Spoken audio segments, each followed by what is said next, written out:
এক জঙ্গলে এক দরবেশ থাকত।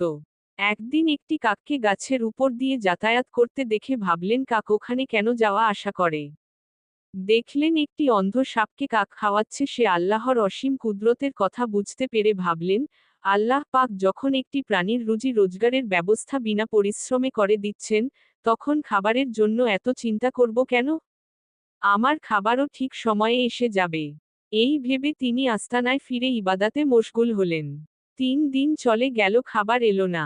আল্লাহ খাবার পাঠালেন না। অবশেষে তখনকার নবীকে আল্লাহ দরবেশের কাছে পাঠালেন।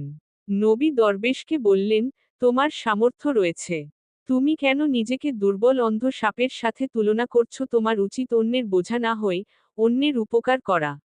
দরবেশ তার ভুল বুঝতে পারল এবং আল্লাহর নিকট ক্ষমা চাইল। শিক্ষা: রুজিদাতা আল্লাহর উপর ভরসা করে তা অর্জনের জন্য চেষ্টা চালাতে হবে।